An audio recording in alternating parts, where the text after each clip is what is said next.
আলহামদুলিল্লাহ, সম্মানিত দিনদার ইমানদার মুসলমানগণ, আল্লাহ সুবহানাহু ওয়া তাআলার দরবারে অসংখ্য শুকর যে আল্লাহ সুবহানাহু ওয়া তাআলা আমাদেরকে পবিত্র জিলহজ মাসের আজকে 9 তারিখ, জিলহজ মাসের 9 তারিখ তার পবিত্র ঘরে আসার বসার সুযোগ দান করেছেন।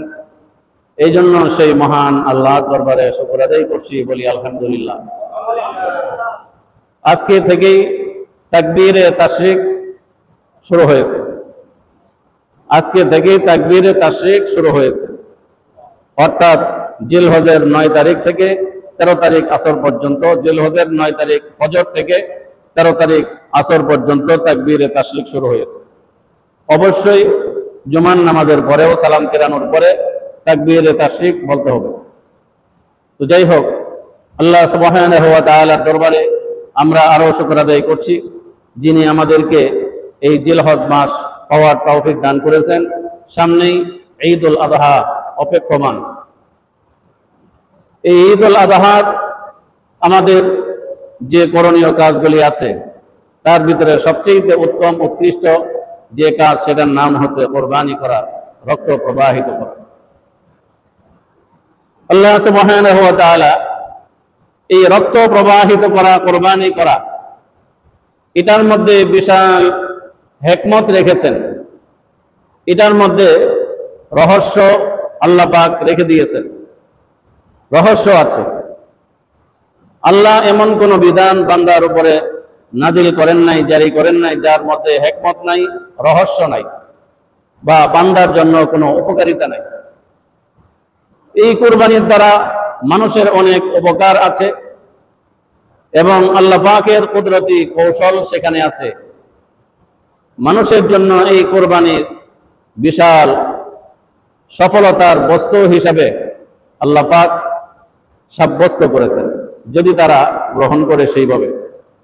আমরা যদি এই কোরবানিকে নিজেদের প্রয়োজনে, অর্থাৎ আমার ছেলে মেয়ে, আমার পরিবার, আত্মীয় স্বজন, তাদেরকে ঈদের সময় আসলে, কোরবানির সময় আসলে তাদেরকে ভালোভাবে খাওয়াতে হবে এবং গোশত দিয়ে ভালোভাবে খাওয়াতে হবে, এই জন্য একটা কোরবানি দিয়ে দিলাম। অর্থাৎ কোরবানিকে নিজের প্রয়োজন মনে না করে, এটা আল্লাহর হুকুম ছিল, আমি সেটা পুরা করার জন্য প্রস্তুত হয়েছি। যদি আল্লাহ পাক এটাকে পছন্দ করেন, কবুল করেন, তাহলে আমি সফল, আর নচেত আমি বিফল, আমি ব্যর্থ। ঠিক এরকম যদি কেউ মনে করে, তাহলে তার কোরবানির দিনে কোরবানি করা তার জন্য অনেক ফলদায়ক, উপকারী। কিন্তু কেউ যদি এটা সাংসারিক বা নিজের আত্মীয় স্বজনের, নিজের ছেলে মেয়েদের প্রয়োজন মনে করে, তাহলে এর দ্বারা হয়তোবা তার গোশত খাওয়া হবে, কিন্তু কোরবানির দ্বারা কোনো ফায়দা সে লাভ করতে পারবে না, আল্লাহর কাছ থেকে সে কিছুই পাবে না। এটা বোঝার জন্য বলছি, হাসরের ময়দানে অনেক মানুষ দাঁড়াবেন হিসাবের জন্য। আল্লাহ তাদেরকে প্রশ্নের সম্মুখীন করবেন। এক শ্রেণীর মানুষকে আল্লাহ পাক দাঁড় করিয়ে দিবেন, অনেক সম্পদওয়ালা। এই মিয়া, তুমি এত সম্পদ কামাই করছিলা, সম্পত্তি কি করছো? কয়, হে আল্লাহ, তোমার রাস্তায় ব্যয় করছি। অনেক সম্পত্তি আমি তোমার রাস্তায় দান করে দিয়েছি, মসজিদে দিয়েছি, মাদ্রাসায় দিয়েছি, গরিব, অসহায়, এতিম, দরিদ্র, তাদের মাঝে বন্টন করেছি। সুতরাং সমস্ত সম্পদ আমি ভোগ করি নাই, আমি তোমার রাস্তায় ব্যয় করেছি। আল্লাহ সুবহানাহু ওয়া তাআলার পক্ষ থেকে বলা হবে, কাযযাবতা, তুমি মিথ্যাবাদী। কেন? তুমি দান করেছিলে দাতা হওয়ার জন্য, দান করেছিলে দানবীর হওয়ার জন্য, দান করেছিলে সম্মানী হওয়ার জন্য, দান করেছিলে মানুষ তোমাকে সেলট দিবে, সম্মান করবে, সালাম দিবে, এই সম্মান পাওয়ার জন্য তুমি দান করেছিলে। সুতরাং এটা দুনিয়াতে পেয়ে গেছো। দুনিয়াতে মানুষ তোমাকে দানবীর বলেছে, দাতা বলেছে, সম্মান করেছে, সালাম দিয়েছে। সুতরাং যা পাওয়ার তুমি দুনিয়াতে পেয়ে গেছো। আজ এই কঠিন হাসরের ময়দানে আমার কাছে তোমার পাওয়ার মতো আর কিছু নাই। তখন তাকে বলা হবে, এই ব্যক্তিকে মাথা নিচ দিকে দিয়ে, পা উপর দিকে দিয়ে হেঁচড়িয়ে জাহান্নামে নিক্ষেপ করো। আরেক শ্রেণীর মানুষকে বলা হবে, এই মিয়া, তুমি মক্কা মদিনায় গিয়েছিলে কেন? আমি তো সেখানে হজ করার জন্য গিয়েছিলাম, উমরা করার জন্য গিয়েছিলাম, হজ করেছি, উমরা করেছি। তো কেন করেছিলে? আমি তো করেছি তোমাকে খুশি করার জন্য, তোমার সন্তুষ্টি অর্জন করার জন্য। আল্লাহর পক্ষ থেকে বলা হবে কাযযাবতা, তুইও মিথ্যাবাদী। কারণ তুই হজ করেছিলি, তোকে মানুষ হাজী সাহেব বলবে, উমরা করেছিলে, তোকেও হাজী সাহেব বলবে, মানুষ তোকে সম্মান করবে, সেলট দিবে, সালাম দিবে। এই কারণে তুই হজ করেছিলি, মানুষ তোকে হাজী সাহেব বলেছে, মানুষ তোকে সম্মান দিয়েছে, সালাম দিয়েছে, যা পাওয়ার দুনিয়াতে পেয়ে গেছিস। আজ হাসরের ময়দানে এই কঠিন মুহূর্তে আমার কাছে আর কিছু নাই। ওই ব্যক্তিকেও মাথা নিচ দিকে দিয়ে, পা উপর দিকে দিয়ে তাকে হেসিয়ে জাহান্নামে নিক্ষেপ করা হবে।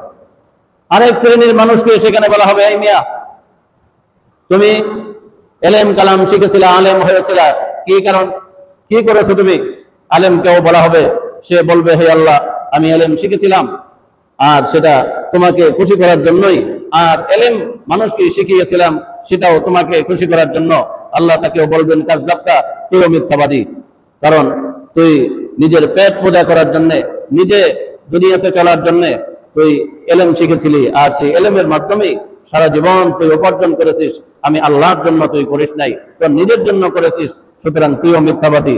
তাকেও মাথা নিচ দিকে দিয়ে, পা উপর দিকে দিয়ে হেসরিয়ে জাহান্নামে নিক্ষেপ করা হবে।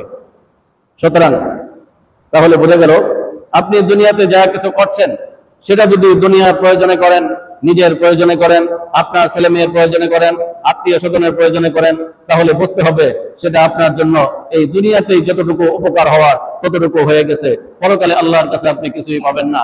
আর যদি আপনি আল্লাহর জন্য করেন, আমি যেটা করেছি আল্লাহর জন্য, কুরবানি দিচ্ছি আল্লাহর জন্য, এই সব কিছু আমি আল্লাহর জন্য করছি, তাহলে আপনি মৃত্যুর পরে এর প্রতিদান, এর জাযা খায়ের, এর যে ফায়দা, সেটা আপনি পরকালে পেয়ে যাবেন। আমার ভাইরা, এই কারণে আল্লাহ সুবহানাহু ওয়া তাআলা পবিত্র কোরআনে বলেছেন, লা ইয়ানালাল্লাহু লুহুমুহা ওয়ালা দিমাউহা ওয়ালাকিন ইয়ানালুহু তাকওয়া মিনকুম। আল্লাহ রাব্বুল আলামিন বলেন, ও দুনিয়ার মানুষ, তোমরা শুনিয়া রাখো, তোমাদের যে কোরবানি, সেই কোরবানিকৃত পশুর গোশত, ওয়ালাকিন ইয়ানালাল্লাহু লুহুমুহা, সেই কোরবানিকৃত পশুর গোশত, ওয়ালা দিমাউহা, এবং তার রক্ত, এর দ্বারা আল্লাহর কোনো কিছুই আসে যায় না। এগুলো আল্লাহর দরবারে পৌঁছবে না। কোরবানির গোশতও আল্লাহর দরকার নাই, কোরবানির রক্তও আল্লাহর দরকার নাই। কোরবানির গোশত আল্লাহ খায় না, কোরবানির রক্তও আল্লাহর কোনো প্রয়োজন না। কিন্তু তোমাকে এই কোরবানির গোশত, এটা কোরবানির গোশত, এই যে তুমি নাড়াচাড়া করছো, ভাগ বন্টন করছো, গোশত তৈরি করছো, রক্ত প্রবাহিত করছো, সেটা কেন? আল্লাহ সুবহানাহু ওয়া তাআলা বলেন, ওয়ালাকিন ইয়ানালুহু তাকওয়া মিনকুম। আল্লাহ তোমাদের অন্তরটা দেখতে চাচ্ছেন, তোমাদের অন্তর দেখতে চাচ্ছেন। তুমি তোমার পশুটা জবাই করেছো গোশত খাওয়ার নিয়তে, তুমি তোমার পশুটা জবাই করেছো মানুষ তোমাকে সম্মান করবে সেই জন্য তুমি তোমার পশুটা জবাই করেছো, লোকেরা কি বলবে কোরবানি না দিলে, এই জন্য তুমি এই জন্য করেছো, নাকি আমি আল্লাহর বিধান ছিল কোরবানি, আমি আল্লাহকে খুশি করার জন্যই করেছো? আল্লাহ শুধু এটাই তোমার কাছ থেকে দেখতে চেয়েছেন, ওয়ালাকিন ইয়ানালুহু তাকওয়া মিনকুম, তোমাদের অন্তর আল্লাহ পাক দেখতে চেয়েছেন। আর যারা পুঙ্খানুপুঙ্খানুভাবে আল্লাহকে তার অন্তরটা দেখিয়ে দিয়েছেন যে, হে আল্লাহ, আমি কোরবানি দিয়েছি তোমার জন্য, আমি কোরবানি করছি তোমার জন্য, রক্ত প্রবাহিত করলাম তোমার জন্য, সুতরাং আমি আমার নিজের জন্য করি নাই, তোমার জন্য করেছি। তুমি যদি খুশি হও তাহলে আমি খুশি, আর যদি তুমি খুশি না হও তাহলে আমি বিফল, আমি ব্যর্থ। আল্লাহ সুবহানাহু ওয়া তাআলা ওই ব্যক্তি সম্পর্কে বলেন, কাযালিকা সাখখারাহা লাকুম লিতুকাব্বিরুল্লাহ আলা মা হাদাকুম ওয়া বাশশিরিল মুহসিনিন। আল্লাহ সুবহানাহু ওয়া তাআলা বলেন, তাদের জন্য শুভ সংবাদ, তাদের জন্য খুশির সংবাদ দাও। কিসের শুভ সংবাদ? তারা অবশ্যই সফল, তারা অবশ্যই সফল। আল্লাহ পাক তাদেরকে সফলতা দান করেছেন, বলুন সুবহানাল্লাহ। তাহলে এই কোরবানির ভিতরে আমাদের অনেক ফায়দা আছে, যদি আমরা সেটাকে ফায়দা মনে করে কোরবানিটা করি। আর যদি আমি এটাকে ফায়দাবান মনে না করে কোরবানি করি, তাহলে হয়তো কোরবানি হবে, হয়তো গোশতও খাওয়া হবে, কিন্তু আমি আল্লাহর কাছ থেকে যা পাওয়ার ছিল তা আমি পাবো না। এজন্যই আপনার জীবনে যা কিছু করবেন সবকিছু আল্লাহর জন্যই করতে হবে। আপনি বিয়ে শাদী করেছেন, সেটা আল্লাহর জন্য। আপনি সন্তান জন্ম দিয়েছেন, সেটাও আল্লাহর জন্য। আপনি নিজে ঘরবাড়ি করে নিজে থাকবেন, সেটাও আল্লাহর জন্য। আপনি উপার্জন করছেন, চাকরি করছেন, সেটাও আল্লাহর জন্য। আপনি ব্যবসা বাণিজ্য করছেন, সেটাও আল্লাহর জন্য। আল্লাহ সুবহানাহু ওয়া তাআলা বলেন, ইন্না সলাতি ওয়া নুসুকি ওয়া মাহইয়ায়া ওয়া মামাতি লিল্লাহি রাব্বিল আলামিন। নিশ্চয়ই আমার নামাজ, নিশ্চয়ই আমার কুরবানি, নিশ্চয়ই আমার ইবাদত বন্দেগী, আমার প্রকাশ্যের ইবাদত, আমার গোপনের ইবাদত, আমার আর্থিক ইবাদত, আমার শারীরিক ইবাদত, আমার মানসিক ইবাদত, সব রকমের ইবাদত লিল্লাহি রাব্বিল আলামিন, একমাত্র সে আল্লাহ সুবহানাহু ওয়া তাআলার জন্য, যিনি সারা পৃথিবীর রক্ষণাবেক্ষণকারী, তার জন্য আল্লাহ পাক বলে দিয়েছেন। এখন এটার ভিতরে সবকিছু আপনি বিশ্লেষণ করবেন, সব এটার ভিতরে ঢুকে যাবে। আপনার ছেলে মেয়ে আল্লাহর জন্য, ছেলে হোক আর মেয়ে হোক, সেটাও হলো আল্লাহর জন্য। আপনার অর্থ সম্পদ আল্লাহর জন্য, চাকরি করছেন আল্লাহর জন্য, ব্যবসা করছেন আল্লাহর জন্য, আপনি খেত খামার করছেন, সেটাও আল্লাহর জন্য। যদি আপনার মনের ভিতরে নিয়ত থাকে, ওগো আল্লাহ, এই যে সন্তান, এই সন্তান হলো তোমার জন্য, এই সন্তান ইবাদত বন্দেগী করবে, তোমার কাজ করবে। আমি ব্যবসা করতেছি তোমার জন্য, এই ব্যবসার দ্বারা আমি যা লাভবান হতে পারবো, তোমার দিনের কাছে আমার সামর্থ্য মোতাবেক ব্যয় করব। আমি এই যে খেত খামার করতেছি, ফসলাদি উৎপাদন করে, এখানে যা কিছু হয়, এখান থেকে যা কিছু উৎপাদিত হবে, এখান থেকে তোমার রাস্তায় আমি ব্যয় করব। এইভাবে যদি সে নিয়ত করে করে প্রত্যেকটা কাজ করে, তাহলে সে করবে নিজের কাজ, তার আমল নামায় অসংখ্য নেকি জমা হয়ে যাবে। বলুন সুবহানাল্লাহ। সে করেছে নিজের কাজ, কিন্তু তার আমল নামায় অসংখ্য নেকি, পাহাড় পরিমাণ নেকি জমা হয়ে গেছে, শুধুমাত্র তার নিয়তের কারণে। এই জন্য কোরবানির ভিতরে কয়েকটা শর্ত আছে। প্রথমত আপনাকে নিয়ত করতে হবে, আমি কোরবানি দিচ্ছি। কোরবানি দিবেন, কেন দিবেন? আল্লাহর বিধান আপনার উপরে, আল্লাহর বিধান পালন করার জন্য আপনি কোরবানি দিচ্ছেন, এটা হচ্ছে নিয়ত।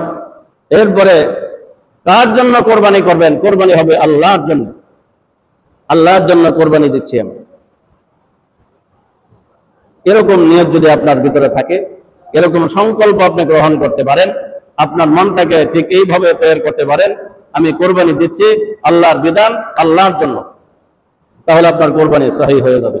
সেই কোরবানি আল্লাহর কাছে কতটা দামি, যেই কথা বলে আমি আল্লাহর বিধান পুরা করছি, কোরবানি দিচ্ছি আল্লাহর জন্য, এরকম খাঁটি নিয়তে যে ব্যক্তি তার পশুটা জবাই করে, আল্লাহ সুবহানাহু ওয়া তাআলা তার রাসূলের মাধ্যমে জানাই দিয়েছেন, ওই ব্যক্তির মূল্য, ওই ব্যক্তির কোরবানি কত তাড়াতাড়ি আল্লাহর দরবারে কবুল হয়ে যায়, সেটা আল্লাহ রাসূল বলে দিয়েছেন। সেই কোরবানিটা আল্লাহর দরবারে এত দ্রুত গতিতে কবুল হয়ে যায়, তার পশুটা যখন জবাই দিয়েছে, পশুর গলা থেকে রক্তটা মাটিতে পড়ার আগেই তার কোরবানি আল্লাহর আরশে আজিমে পৌঁছে যায়। বলুন সুবহানাল্লাহ। চিন্তা করেছেন, আপনি জবাই দিলেন, আপনার পশুর গলা থেকে মাটির দূরত্ব কতটুকু? কয় ইঞ্চি হবে? হয়তো 3 ইঞ্চি, না হয়তো 4 ইঞ্চি, না হয়তো 5 ইঞ্চি। পশুর গলা যেখান থেকে রক্ত প্রবাহিত হবে, সেখান থেকে মাটির দূরত্ব 3-4 ইঞ্চি। এখানে রক্তটা পড়তে কয় সেকেন্ড সময় লাগবে? ঠিক সময়টাও এরকমই লাগবে, 5 থেকে 10 সেকেন্ড, বড় জোর আধা মিনিট সময় লাগবে। কিন্তু আল্লাহর আরশে আজিম এই দুনিয়ার জমিন থেকে কত উপরে। এই পৃথিবীর কোন বিজ্ঞান এর সঠিক বর্ণনা দিতে পারে নাই, কিয়ামত পর্যন্ত পারবে না। দুনিয়ার জমিন থেকে আল্লাহর আরশে আযমের দূরত্ব কত? দুনিয়ার সমস্ত বৈজ্ঞানিক অতীতেও ফেল হয়েছে, বর্তমানেও ফেলের অবস্থায় আছে, ভবিষ্যতেও ফেল থাকবে, কিয়ামত পর্যন্ত তাদের গণনা ফেল হয়ে যাবে। তাদের কোনোভাবে এটা সঠিক সংখ্যা কত মাইল, কত কিলো, কত দূরত্ব, সে আল্লাহর আরশে আযম এর সংখ্যা বর্ণনা দিতে পারবে না এই পৃথিবীর কোনো বৈজ্ঞানিক, পৃথিবীর কোনো মানুষ। তাহলে দুনিয়ার জমিন থেকে আল্লাহর আরশ কত দূরে?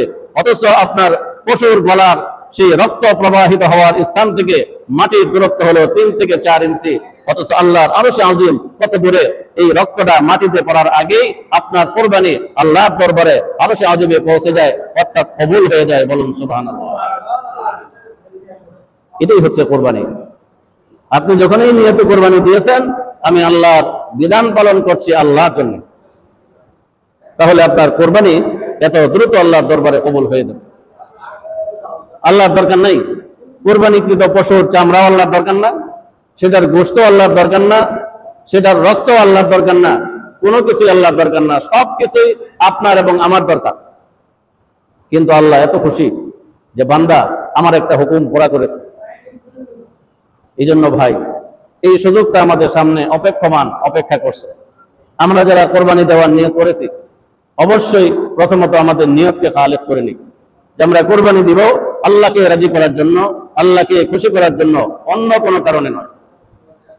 আপনি চিন্তা করেন তো, আপনি যদি মনে করেন যে আচ্ছা আমি যদি কোরবানি না দেই লোকেরা কি বলবো, আমার অর্থ সম্পদ আছে, টাকা পয়সা আছে, বা সমাজে আমার একটা সম্মান আছে, আমি কোরবানি না দিলে লোকেরা কি বলবে।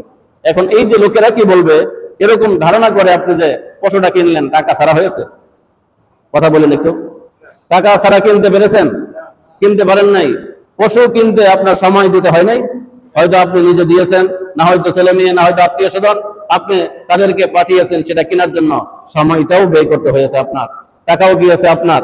আবার সেই কোরবানির পশুটা জবাই দিবেন, সেটার গোশত বানাইতে গিয়ে সেখানেও কিন্তু অনেক কষ্ট হয়, পরিশ্রম হয়, ব্যয়ও হয়, শ্রমও দিতে হয়, সময়ও দিতে হয় সেই জায়গাতে।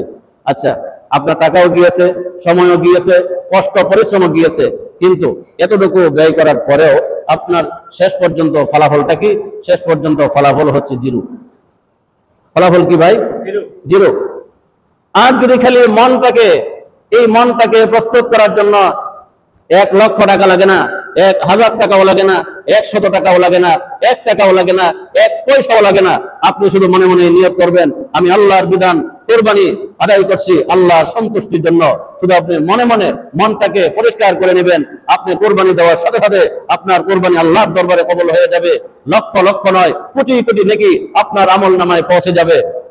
আর আপনি যে ওই যে শ্রম দিয়েছেন, ওই শ্রম যতক্ষণ আপনি দিয়েছেন এতক্ষণ আপনার আমল নামায় সওয়াব হয়েছে, যতক্ষণ আপনার গরুটা জবাই দিয়েছেন এতক্ষণ আপনার আমল নামায় সওয়াব লেখা হয়েছে। আপনার এই কোরবানির পশুটা চামড়া সিলতে গিয়ে যে সময় লেগেছে এতক্ষণ পর্যন্ত আপনার আমল নামায় সওয়াব লেখা হয়েছে। আপনার সেই কোরবানির পশুটা গোশত টুকরা টুকরা করে বানাতে গিয়ে যে সময় দিতে হয়েছে এতক্ষণ সময় আপনার আমল নামায় নেকি লেখা হয়েছে। আপনি এই কোরবানির পশু ক্রয় করার জন্য সেই জামালপুর গিয়েছেন, গাবতলী গিয়েছেন, বিভিন্ন হাটে গিয়েছেন, এই যে সময় দিয়েছেন এতক্ষণ সময় আপনার আমল নামায় নেকি লেখা হয়েছে। আপনি যে কোরবানির পশুটা আপনার ঘরের ভিতরে আপনার বাড়িতে এনে আপনি 1 দিন 2 দিন 5 দিন বা 1 মাস আপনি পালছেন, যতক্ষণ সময় এর পিছনে আপনি শ্রম দিয়েছেন, তাকে পালছেন, এর প্রত্যেক দিন আপনার আমল নামায় অসংখ্য নেকি লেখা হয়েছে। সুতরাং শুধুমাত্র এই কয়েক সেকেন্ড মনে মনে আপনার মনটাকে খালেজ করে নিয়তটাকে সহি করে নেওয়ার কারণে আপনার এতগুলি নেকির আপনার আমল নামায় এসেছে। আপনি এত বিশাল নেকির মালিক হয়ে গেছেন। আর আপনি টাকা ঠিকই ব্যয় করেছিলেন, সময়ও ঠিকই দিয়েছিলেন, সবকিছু দেওয়ার পরেও আপনার আমল নামায় একটা নেকি লেখা হয় নাই। তার কারণ এটাই ছিল আপনার নিয়ত সহি ছিল। দেখেন তো, নিয়তটা সহি করার কারণে আপনার লাভ কি পরিমাণ। এখন বলতে পারেন যে হুজুর ঠিক আছে, সওয়াব তো পাইলাম, অনেক সওয়াব পাওয়া গেছে কোরবানি দিয়া, কিন্তু সওয়াব পাওয়া গেলাম, গোশতটা পাইলাম না। গোশত কি কেউ নিয়ে যাবে ভাই? কি বলেন? গোশত নিয়ে যাবে? আপনি খাঁটি নিয়তে কোরবানি দিয়েছেন, খাঁটি নিয়তে জবাই করেছেন, নিয়তটাকে খালেজ করে জবাই দিয়েছেন, আপনার সে খালেজ নিয়তের কোরবানির গোশত কি কেউ নিয়ে যাবে? কথা বলেন, কেউ নিয়ে যাবে? নাকি এটা অটোমেটিক বিলীন হয়ে যাবে, এরকম কিছু অদৃশ্য হয়ে যাবে? না, আপনি খাঁটি নিয়ত ছাড়া লোকেরা কি বলবে, কোরবানি না দিলে কি হবে, আত্মীয় স্বজন অনেক, কোরবানি না দিলেও চলে না, এই যে নিয়ত করে আপনি কোরবানি দিয়েছেন, যে পরিমাণ গোশত আপনার পশুতে হবে আপনার খালেজ নিয়তে কোরবানি দিলে সে পরিমাণ গোশত ওই পশুর ভিতরে থাকবে, অর্থাৎ গোশতের দিক থেকে বিন্দু মাত্র আপনি কম পাবেন না।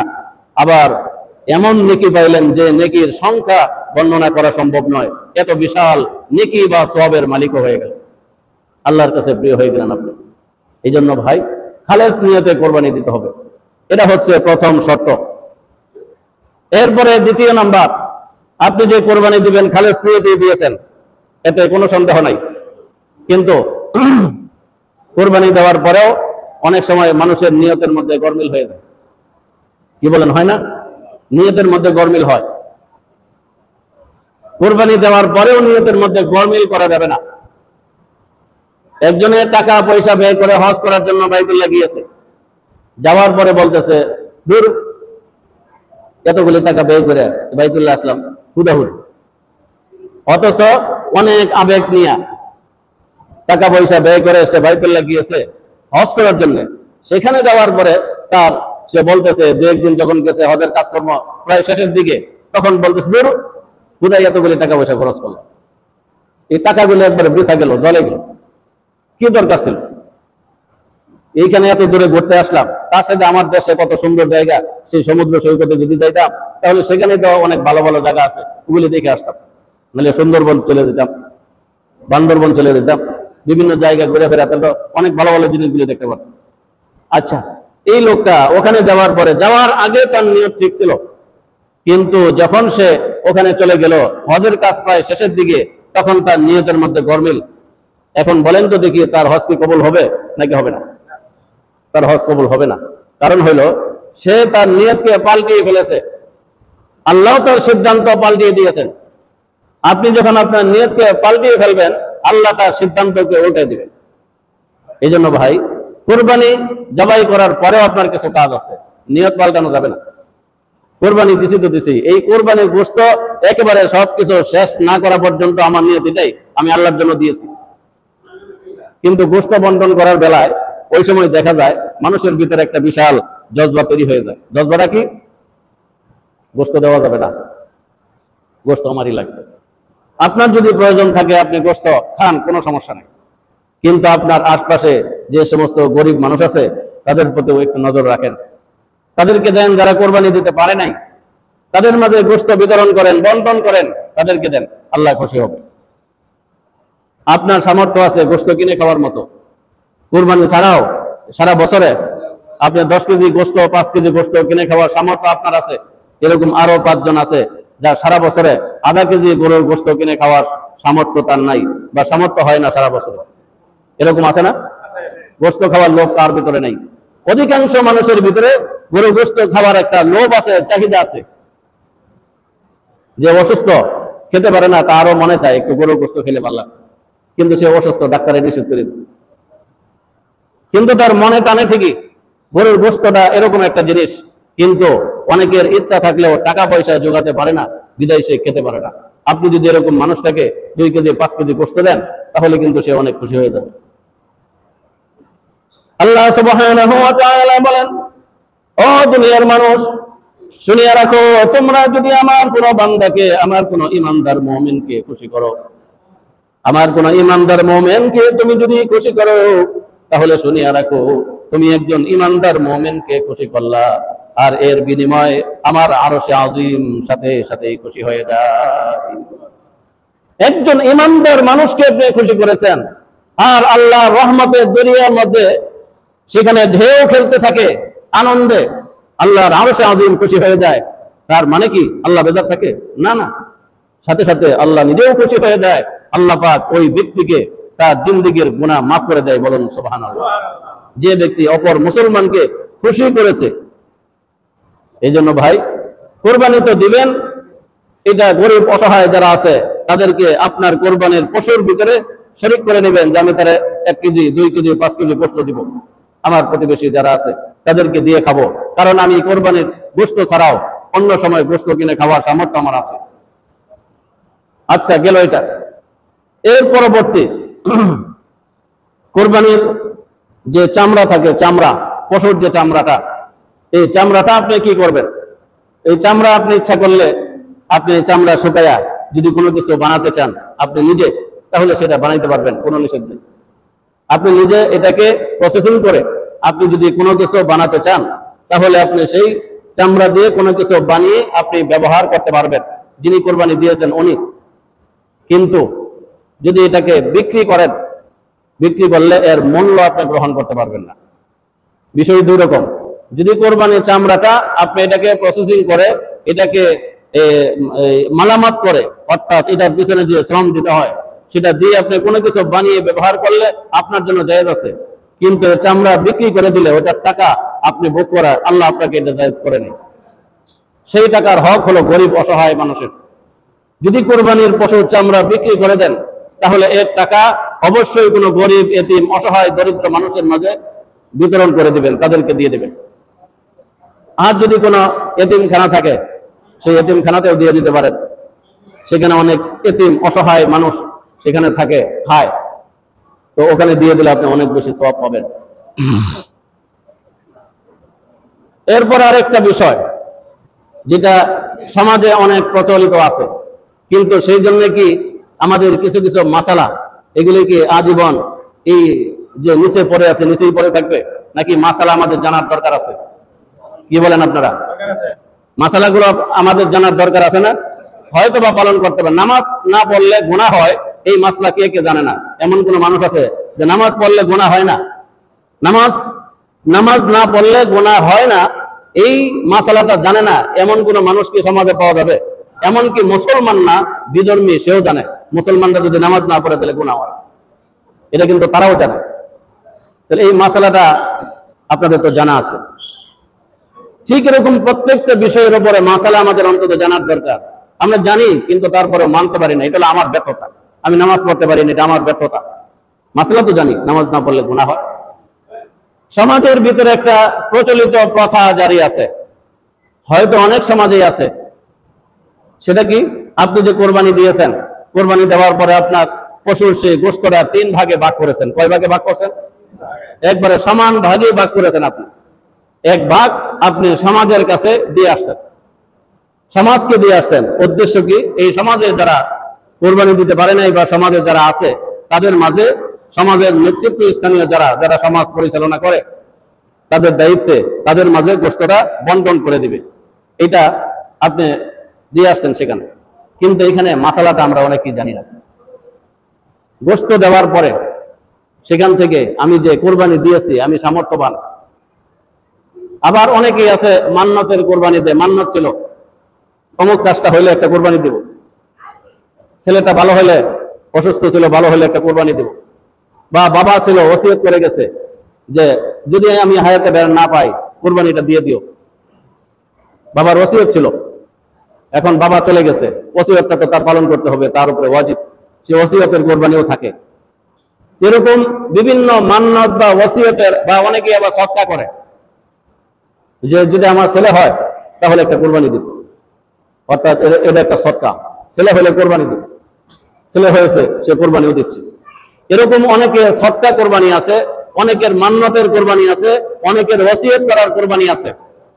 তাহলে ওসিয়তের কোরবানি, মান্নতের কোরবানি, সদকার কোরবানি, এই তিনটা কোরবানির গোশতের হকদারকে, এটাও আমাদের জানতে হবে।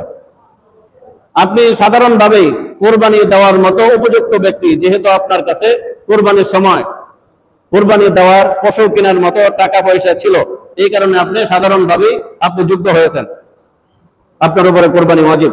কিন্তু আরেকজন সে এইভাবে যুক্ত হয় নাই, তার মান্নত করা ছিল, এই কারণে যে কোনো ভাবেই হোক তার কোরবানি দিতে হয়েছে মান্নত পুরা করার জন্য। আরেকজন এইভাবে উপযুক্ত হয় নাই, তার বাবা ওসিয়ত করে গিয়েছিল, যার কারণে তাকে এই কোরবানির সময় কোরবানিটা দিতেই হয়েছে যে কোনো মূল্যে। আরেকজনের সদকা, ছেলে হলে কোরবানি দিবে, যে কোনো মূল্যেই হোক, ছেলে হয়েছে এবং তার এই কোরবানি আদায় করতে হয়েছে। সুতরাং এই 4 শ্রেণীর মানুষের কোরবানি সকলের ধরন এক নয়। সাধারণভাবেই যারা কোরবানির উপযুক্ত হয়েছেন, এটার থেকে যে গোশত 3 ভাগে ভাগ করা হয়, একটা ভাগ আপনি সমাজে দিয়ে আসছেন, এটা সমাজের গরিব, অসহায়, দরিদ্র মানুষরা নিতে পারে, কোনো সমস্যা নাই। কিন্তু সমাজের যে প্রচলিত নিয়ম আছে, যিনি কোরবানি দিচ্ছেন উনিও 1 ভাগ নেবেন, যিনি কোরবানি দিতে পারেননি উনিও 1 ভাগ নেবেন, এটা অনেক সমাজের মধ্যে আছে। কিন্তু মাসালাটা আমাদের জেনে রাখা দরকার, আমল করতে পারি বা না পারি। এখন আমি যে কোরবানি দিয়ে গোশতটা দিয়ে আসলাম, আবার সমাজ থেকে আমাকে 1 বন্টক দেওয়া হইলো। এখন এই যে গোশতটা আমি আবার রিটার্ন নিয়ে আসছি, হয়তো 10 কেজি দিছি, ভাগে 2 কেজি বা 2.5 কেজি পাইছি। এখন এই যে যেটুকু পাইছি সেইটুকু আনা আমার জন্য কতটুকু বৈধ ছিল, এটা আমরা অনেকেই জানি না। এই মাসালাটাই আমাদের জেনে রাখা দরকার। এই মাসালাটা হচ্ছে, এখানে কোরবানির যে গোশতগুলো সমাজে জমা হয়েছে, 4 শ্রেণীর মানুষের গোশত এক জায়গায় জমা হয়েছে। যারা মান্নতের কোরবানি দিয়েছেন তাদের গোশত কি সমাজের গোশতের আলাদা রাখা হয়েছিল, না এখানে করা হয়েছে? কথাগুলি ভালো করে মনে রাখবেন, খেয়াল করবেন। যার মান্নতের কোরবানি ছিল উনি কিন্তু এখানে গোশত দিয়েছেন। যারা সাধারণভাবে কোরবানির উপযুক্ত তাদের গোশতের সাথে ওই গোশত কিন্তু মিলিয়ে ফেলানো হয়েছে। যে যার কোরবানির সদকা ছিল ওই সদকার কোরবানির গোশতটাও এই সমাজের অন্যান্য মানুষের গোশতের সাথেই এটাকে মিলানো হয়েছে। আর বাপে ওসিয়ত করে গিয়েছিল, সেই ওসিয়ত করা যে কোরবানির গোশতটা এটাও সাধারণভাবে উপযুক্ত ব্যক্তিদের গোশতের সাথে এই গোশতটাও একত্রে মিলানো হয়েছে। আচ্ছা, এবার বলেন তো দেখি, সদকা এটা কি ধনী মানুষের জন্য নাকি গরিব মানুষের জন্য? ধনীদের জন্য না গরিবের জন্য? গরিবের জন্য। সদকা হচ্ছে গরিবের জন্য। যারা যাকাত দেয়, যাকাত যে দেয় সে কি ধনী মানুষের যাকাত দেয় না গরিবরে দেয়? যাকাতও একটা সদকা। যারা ফেতরা দেয়, এই ফেতরার টাকাটা আপনি ফেতরা দিচ্ছেন, আপনি কি এই এলাকার ভিতরে যারা বড় বড় ধনী জমিওয়ালা আছে, টাকাওয়ালা আছে, শিল্পপতি আছে, এবারে মানে তাদের কাছে গিয়ে বলবেন যে এই যে আমি ফেতরা দিচ্ছি, আমার টাকাটা আপনি নেন? ধনী মানুষের দিবেন নাকি ফেতরার টাকা গরিবকে দিবেন? তাহলে ফেতরাটাও একটা সদকা। তাহলে এই সদকা হচ্ছে গরিবের জন্য। আপনি যে মান্নত করেছিলেন সেই মান্নতের অংশটা এটাও হচ্ছে গরিবের জন্য।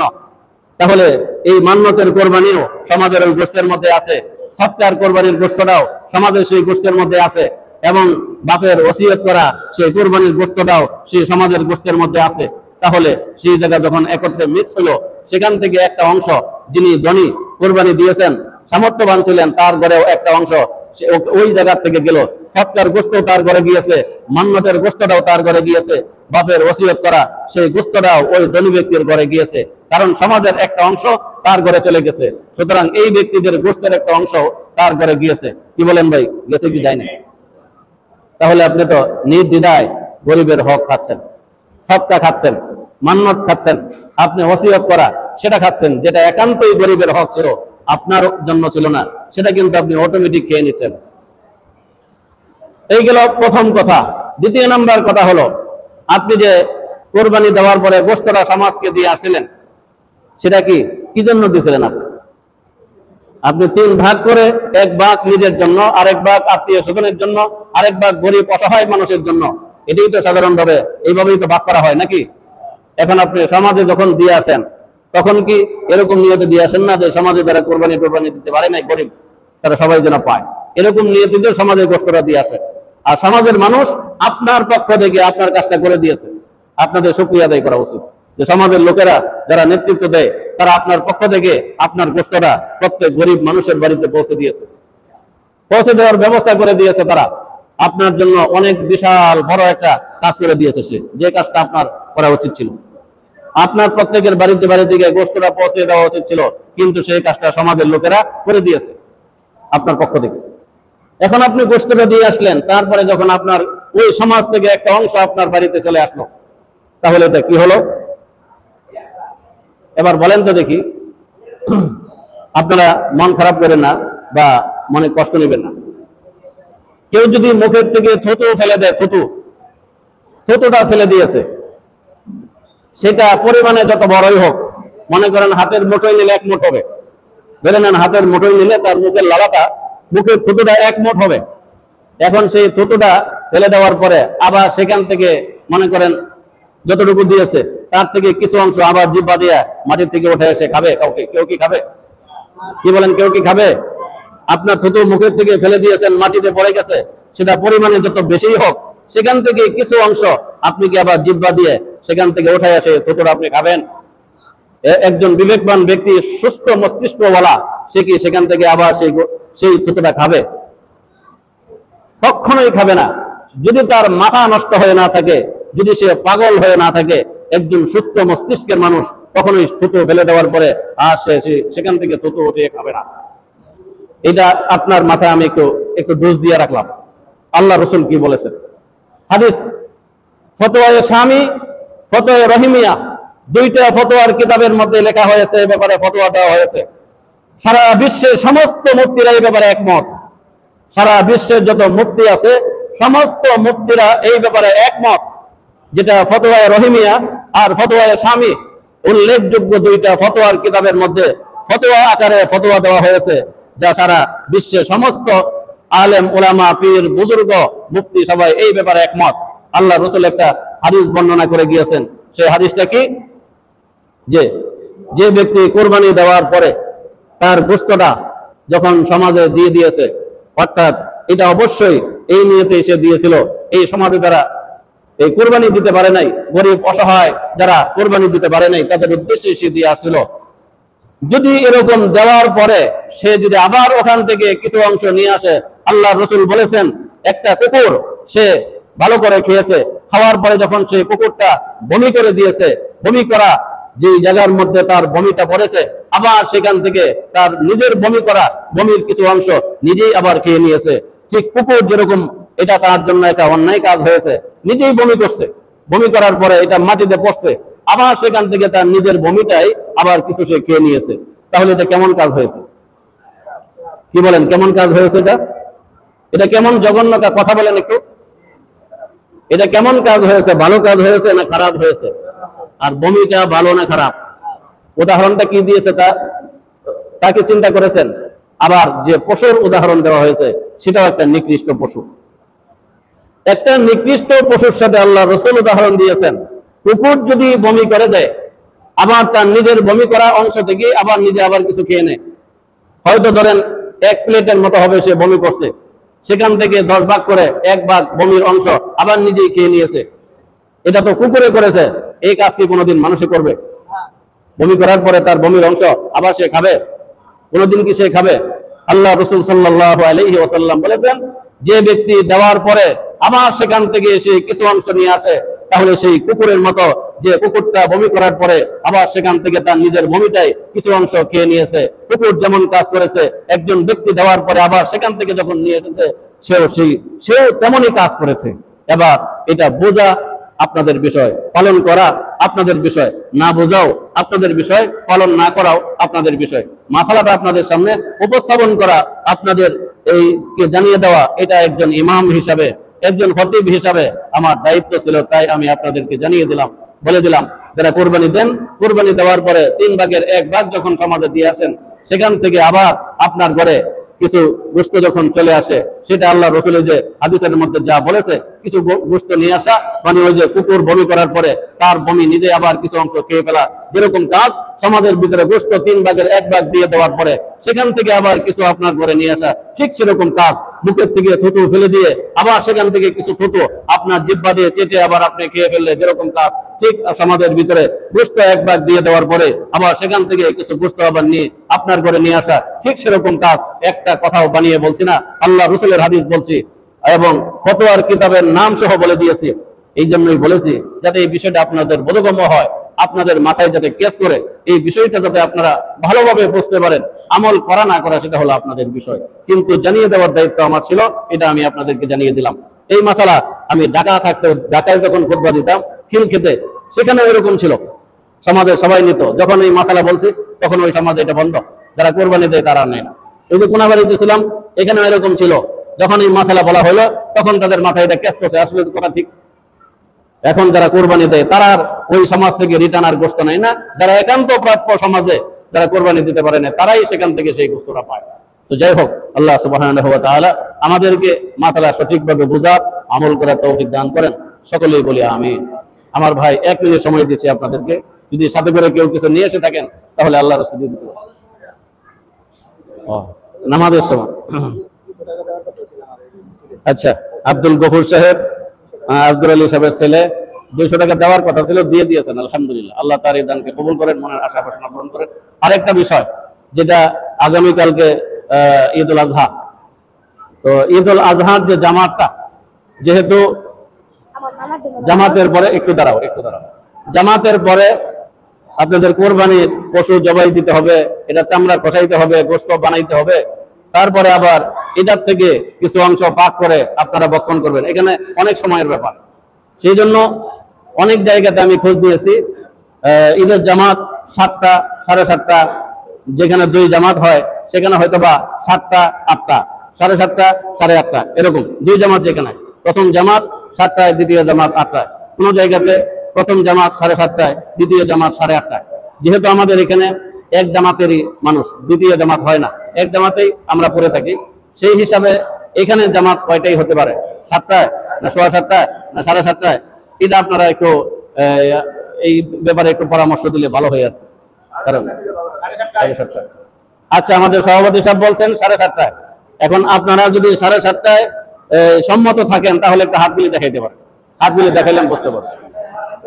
আলহামদুলিল্লাহ, আলহামদুলিল্লাহ, মাশাআল্লাহ। 7:30 এটা জয়যুক্ত হয়েছে, এটা সংসদে পাস হয়ে গেল। 7:30 ঈদুল আজহার জামাত 7:30 হবে ইনশাল্লাহ। তাহলে আমরা অবশ্যই প্রস্তুতি নিয়ে 7টার আগেই বাড়ির থেকে বের হয়ে যাব। এখানে কিছু সময় যাতে আমরা দিতে পারি, নামাজের আগে কিছু সময় দিতে পারি। এখানে যতক্ষণ থাকবো ততক্ষণ আমাদের সওয়াব হবে। তো যাই হোক, আমরা 7:30 আগেই চলে আসবো ঈদের সালাত আদায় করার জন্য। 7:30 জামাত হবে, এর আগে আমরা চলে আসবো ইনশাল্লাহ। তাহলে মদিনা মসজিদে ঈদুল আজহার জামাত 7:30 অনুষ্ঠিত হবে, এটাই ফয়সালা। আচ্ছা, কি জন্য 10 টাকা দিয়েছিলাম?